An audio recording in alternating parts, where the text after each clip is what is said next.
मैं डॉक्टर सतीश चंद्रा। मैं लंबे समय तक सिविल सर्विसेज के छात्रों का मार्गदर्शन करता रहा हूँ। मैंने देश के प्रतिष्ठित संस्थानों में शिक्षण कार्य किया है।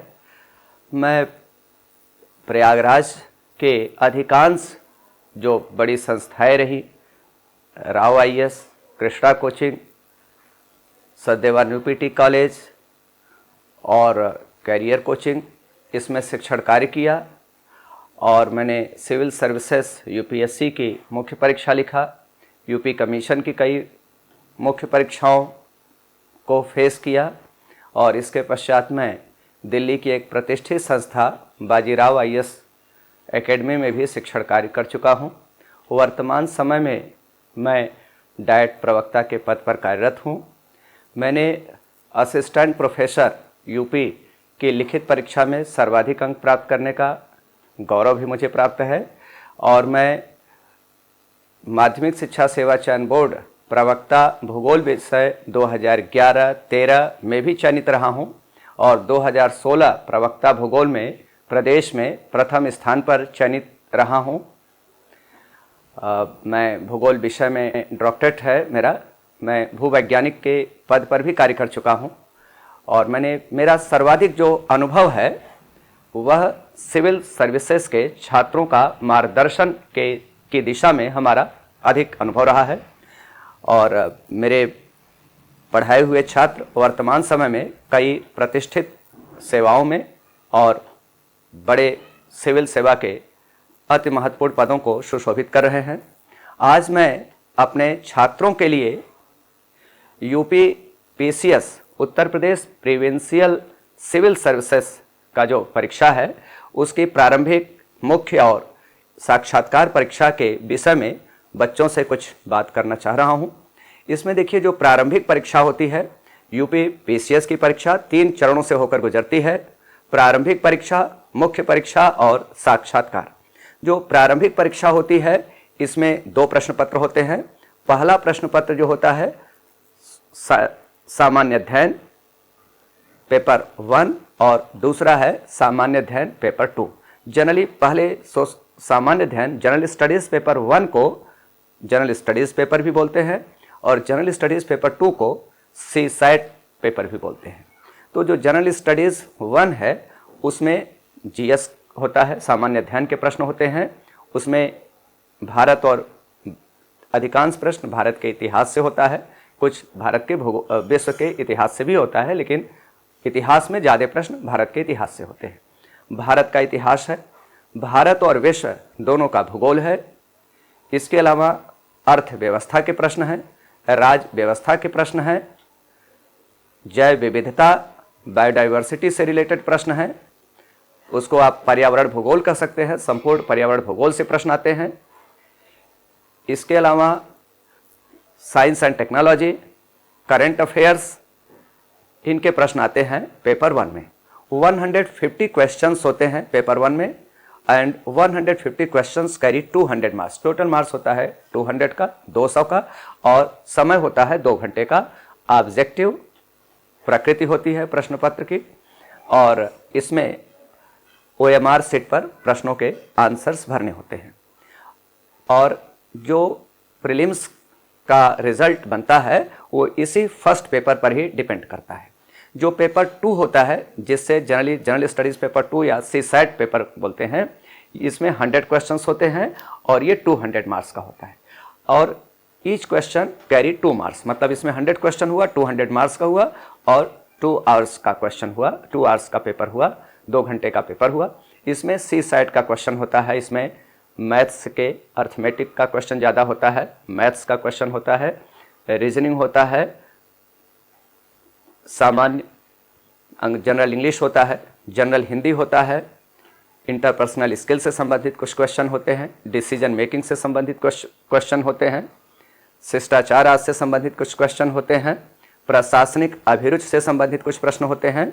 ये सी सैट पेपर 2 में होता है। CSAT paper 2 general studies paper 2 या सी सैट पेपर जो होता है ये क्वालिफाइंग होता है और क्वालिफाइंग इसमें करना होता है 33% पर। 100 क्वेश्चन है, ऑब्वियस है कि 33 प्रश्न करने वाला छात्र इसमें पास होता है। लेकिन छात्र 33 को टारगेट करके न चलें, क्योंकि होता क्या है, आपके अनुसार 33 सही है और माननीय लोक सेवा आयोग का जब आंसर आता है तो उसमें आपके क्वेश्चन 33 के जगह पर घट करके 23 भी हो सकते हैं। तो इसलिए आप क्या करिए कि उसमें प्रयास आप इस तरह से करिए कि आपके कम से कम 50% प्रश्न सही हो जाएं। 100 में 50 क्वेश्चन सही करने का टारगेट रख के चलिए और 50 का टारगेट लेकर चलेंगे। अगर 10 क्वेश्चन वेरी भी करता है तो आपके 40 प्रश्न सही हो जाएंगे और 100 में से 40 सही हो रहा है तो आप CSAT वाला पेपर जो क्वालिफाइंग पेपर है उसको आप क्वालिफाई कर लेंगे, क्योंकि क्वालिफाइंग केवल 33% है। 33 प्रश्न, 33 क्वेश्चन ही क्वालिफाइंग है। तो आप 33 का टारगेट नहीं, 40 का भी टारगेट नहीं, 50 का टारगेट बनाइए कि हमें 100 में से 50 प्रश्न सही करने हैं। 50 में से अगर 40 सही होता है, 38 सही होता है, 35 सही होता है, तब भी आप क्वालिफाई कर जाते हैं पेपर 2। जनरल स्टडीज पेपर 2 को क्वालिफाई करेंगे तभी आप प्रीलिम्स परीक्षा में अपना कहीं स्थान बना सकते हैं। यह डिपेंड करता है कि जनरल स्टडीज जो पेपर 1 है उसमें आपका परफॉर्मेंस कैसा है, क्योंकि जो फाइनल जो प्रीलिम्स की जो मेरिट बनती है वो पेपर 1 के मार्क्स पर ही बनती है। तो आप पेपर 2 तो क्वालिफाइंग है, उसको 50 क्वेश्चन का टारगेट करिए और जो पेपर 1 जिसमें 150 क्वेश्चंस है उसमें ज़्यादा से ज़्यादा प्रश्न करने का प्रयास करिए। आप ज़्यादा से ज़्यादा सही अटेम्प्ट करने का प्रयास करिए। ज़्यादा से ज़्यादा करने के लिए आपको क्या करना पड़ेगा कि आप जो CSAT में बहुत समय देने की ज़रूरत नहीं है, जनरल स्टडीज़ पेपर 2 में ज़्यादा समय न दीजिए, जनरल स्टडीज़ पेपर 1 में ज़्यादा समय दीजिए। उसमें जितना ज़्यादा करेंगे उतना ही मेरिट में आने की संभावना रहेगी। जो पेपर 1 है वो ज़्यादा महत्वपूर्ण हो जाता है, क्योंकि उसी की मेरिट के आधार पर अभ्यर्थियों का प्रारंभिक परीक्षा में चयन होता है। प्रारंभिक परीक्षा में मेरिट लिस्ट के अनुसार पास होते हैं एक तरह से प्रारंभिक परीक्षा में। तो होता क्या है कि आप जो सेकंड पेपर है वो केवल क्वालिफाइंग है। अब ये देखिए, जो प्रारंभिक परीक्षा है ये एक स्क्रीनिंग परीक्षा की तरह है। इसके मार्क्स आपके PCS के फाइनल चयन लिस्ट, जो चयन सूची होगी, अंतिम चयन सूची, उसमें प्रारंभिक परीक्षा का मार्क्स कहीं जोड़ा नहीं जाता है। प्रारंभिक परीक्षा अगर अभ्यर्थी पास है तो इसका मतलब वो मुख्य परीक्षा और साक्षात्कार में जाने की, मुख्य परीक्षा में बैठने की योग्यता रखता है। बस उसे मुख्य परीक्षा में सम्मिलित किया जाएगा। तो एक मिनट यार, प्रारंभिक परीक्षा में छात्रों को इस बात पर भी ध्यान देना है कि इसमें 1/3 नेगेटिव मार्किंग है, माइनस मार्किंग जिसको कहते हैं, 1/3 का नेगेटिव मार्किंग है इसमें। इस पर ध्यान रखना है कि आप जिनके 4 ऑप्शंस में से आप अगर 2 में कंफ्यूज्ड हैं तो आप चयन कीजिए, लेकिन अगर चारों ऑप्शन आपको समझ में नहीं आ रहा है तो ऐसे प्रश्न को अटेम्प्ट न करिए। इसकी रणनीति क्या होनी चाहिए इसका डिटेल मैं बताऊंगा। प्रारंभिक परीक्षा के 1-2 दिन पहले एक वीडियो जारी करूंगा जिसमें प्रारंभिक परीक्षा कैसे पास करें, जो पढ़े हैं वो भी और जो किसी कारणवश नहीं पढ़ पाए हैं लेकिन वो चाहते ही हैं कि एनी हाउ हमको प्रारंभिक परीक्षा पास करनी है, तो उसकी रणनीति क्या होगी ये मैं प्रारंभिक परीक्षा के 1-2 दिन पहले एक वीडियो जारी करूंगा अपने प्रिय छात्रों के हित में। नेक्स्ट है, हम लोग मुख्य परीक्षा की बात करते हैं। मुख्य परीक्षा का पैटर्न बहुत ही इंटरेस्टिंग हो गया है, बहुत ही अच्छा हो गया है मुख्य परीक्षा। हम लोगों के समय सामान्य अध्ययन को कम महत्व दिया जाता था और विषयों को अधिक महत्व दिया जाता था। अर्थात जो विषय विशेषज्ञ हैं, जिन्हें विश्वविद्यालयों में प्रोफेसर होना चाहिए, जिन्हें कॉलेजों में शिक्षक होना चाहिए, उन्हें PCS और IAS प्रशासनिक पद दिए जा रहे थे, PCS और IAS बनाया जाता था। क्योंकि उस समय क्या होता था, 2 ऑप्शनल पेपर होते थे, 2 वैकल्पिक विषय होते थे और दोनों वैकल्पिक विषयों में 2-2 पेपर होते थे और सामान्य अध्ययन का केवल 2 प्रश्न पत्र होता था। तो सामान्य अध्ययन का 2 पेपर, 2 ऑप्शनल के 2-2 पेपर, तो पहले ऑप्शनल का 2, दूसरे ऑप्शनल का 2, 2-2 4, सामान्य अध्ययन का 2, 4-2 6 पेपर होता था। आज 6 ये हो गया और एक सामान्य हिंदी और एक निबंध का पेपर होता था यूपी कमीशन में, यूपी PCS के लिए। लेकिन अब क्या हो गया है कि एक पेपर रहेगा जनरल हिंदी 150 मार्क्स का, 150 मार्क्स का 3 आवर्स का, 3 घंटे का। और दूसरा एशे का पेपर होगा, ये भी 150 मार्क्स का, 3 आवर्स का होगा, 3 घंटे का होगा।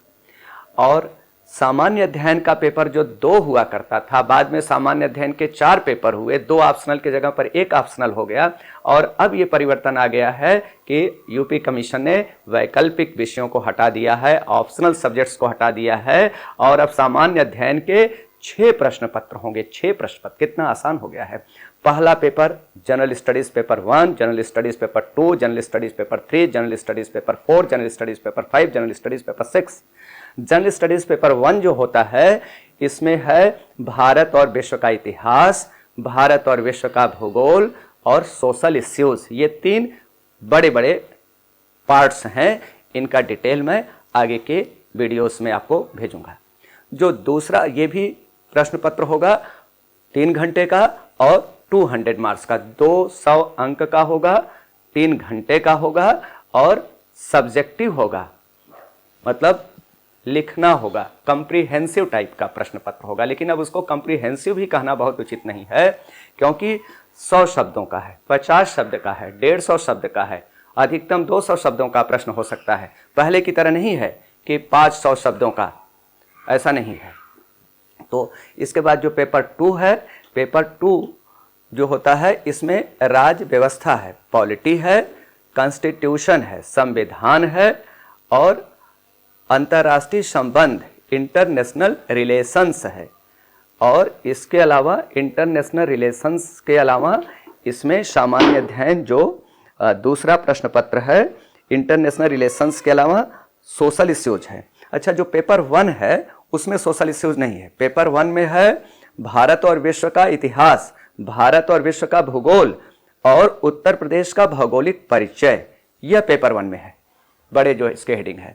पेपर 2 में होता है राज्य व्यवस्था, राज्य व्यवस्था मतलब पॉलिटी, संविधान कॉन्स्टिट्यूशन, इंटरनेशनल रिलेशंस अंतर्राष्ट्रीय संबंध और सोशल इश्यूज, ये हो गया। नेक्स्ट है पेपर 3। पेपर 3 में क्या होगा, इसमें इंडियन इकोनॉमी है, भारतीय अर्थव्यवस्था। राज्य व्यवस्था पेपर 2 में है, पॉलिटी, और अर्थव्यवस्था पेपर 3 में है। फिर पेपर 3 में है अर्थव्यवस्था, Indian economy, science and technology है, इंटरनेशनल सिक्योरिटी है, उत्तर प्रदेश की कानून व्यवस्था है, आपदा प्रबंधन है।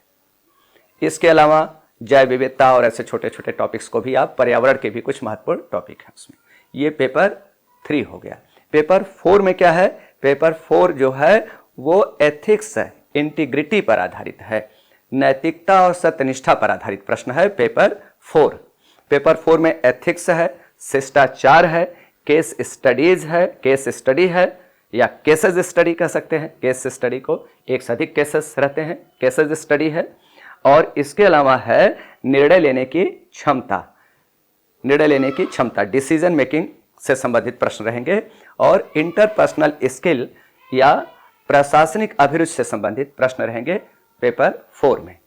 इसके अलावा पेपर जो 5 और पेपर 6 है, दोनों यूपी से संबंधित है, यूपी स्पेशल है। पेपर 5 सामान्य अध्ययन पेपर 5 और सामान्य अध्ययन पेपर 6, यह जनरल स्टडीज, यह यूपी से संबंधित सामान्य अध्ययन है। पेपर 1 में क्या होगा, पेपर 1 में क्या होगा, पेपर 5, पेपर 1 2 3 4 जनरली हम कहना चाह रहे थे कि यूपी का जो स्पेशल है उसमें 1 और 2 कर रहे थे, लेकिन उसी क्रम में आप देखेंगे तो ये पेपर 5 हो जाएगा। यूपी स्पेशल का पेपर 1, यूपी स्पेशल का पेपर 2, तो यूपी स्पेशल का पेपर 1 जो होगा वो पेपर वो 5 हो जाएगा, और जो 2 है वह प्रश्न पत्र 6 हो जाएगा। तो जो जनरल स्टडीज पेपर 5 है उसमें यूपी का हिस्ट्री है, ज्योग्राफी है, कल्चर है, और जो पेपर 6 है यूपी से संबंधित जो पेपर है, और जनरल स्टडीज पेपर 6 है उसमें यूपी की कानून व्यवस्था है, पॉलिटिकल सिस्टम है यूपी का, यूपी से संबंधित कानून है, योजनाएं हैं, यूपी से संबंधित उसमें अर्थव्यवस्था, राज्य व्यवस्था, और यूपी से संबंधित जो कुछ रिलेशंस हैं, नेशनल इंटरनेशनल दोनों तरह के, यह पेपर 6 में होगा। अगर हम लोग मेंस मुख्य परीक्षा के मार्क्स की बात करें तो मुख्य परीक्षा का मार्क्स आप इस तरह से देख सकते हैं। जो जनरल हिंदी है 150 मार्क्स का, ऐसे 150 मार्क्स का, 150 ये हो गया 300 मार्क्स का हो गया। इसके बाद 6 पेपर हो गए सामान्य अध्ययन के, 6 प्रश्न पत्र 200 मार्क्स के हैं, 200 मार्क्स के हैं और 3 आवर्स के हैं, 3 घंटे के हैं। तो 6 दूनी 12, 1200 अंक का 1200 मार्क्स का हो गया सामान्य अध्ययन, 1200 मार्क्स का। तो 1000 मतलब 1200 का, 1200 और 300 सामान्य हिंदी और निबंध 150 का, 300 उसको जोड़ देंगे तो 12 3 1500, 1500 मार्क्स का मुख्य परीक्षा होती है। अब मुख्य परीक्षा जो लोग पास करते हैं वो लोग साक्षात्कार के लिए बुलाए जाते हैं। मुख्य परीक्षा कौन लोग पास करते हैं? फॉर एग्जाम्पल वैकेंसी अगर 100 तो 1100 से लेकर 1500 लोग मुख्य परीक्षा के लिए बुलाए गए। अब वैकेंसी 100 है तो इसके पहले 3 गुना लोगों को बुलाया जाता था, पिछले वर्ष से 2 गुना लोगों को बुलाया जाएगा। सब वैकेंसी 100 है तो 200 लोगों को मुख्य परीक्षा में क्वालिफाई कराया जाएगा इंटरव्यू देने के लिए। इंटरव्यू जो 200 लोग देंगे उसमें फाइनली सिलेक्शन होना है 100 लोगों का, 100 लोग फाइनली सिलेक्ट होंगे। अब इंटरव्यू कितने मार्क्स का होता है? पहले 200 मार्क्स का इंटरव्यू हुआ करता था यूपी कमीशन में, अब यह मार्क्स घटाकर 100 मार्क्स का कर दिया गया है। साक्षात्कार जो यूपी पीसीएस का है वह केवल 100 मार्क्स का है, 100 अंकों का है। तो अब जो फाइनल मेरिट बनती है यूपी पीसीएस में चयनित अभ्यर्थियों के लिए, चयन के लिए जो अंतिम चयन सूची बनती है, फाइनल सिलेक्शन लिस्ट, वो बनती है 1500 मुख्य परीक्षा का मार्क्स प्लस 100 मार्क्स इंटरव्यू का। ये दोनों को जोड़कर जो 1600 मार्क्स हो रहा है, 1600 मार्क्स हो रहा है, उस मार्क्स के आधार पर जो मार्क्स जिनका ज़्यादा है मेरिट लिस्ट में जो ऊपर है वो चयनित होंगे, मेरिट लिस्ट में जो नीचे हैं वो बाहर हो जाएंगे। अब होता क्या है, इसके अलावा कई पद हैं यूपी कमीशन में, जैसे एसडीएम का पद है। एसडीएम मतलब सब डिविजनल मजिस्ट्रेट, सब डिस्ट्रिक्ट मजिस्ट्रेट नहीं, ये भी इंटरव्यू में पूछ लिया जाता है, अक्सर लोग सब डिस्ट्रिक्ट मजिस्ट्रेट बता देते हैं, सब डिविजनल मजिस्ट्रेट है। डिप्टी एसपी है, डीवाईएसपी।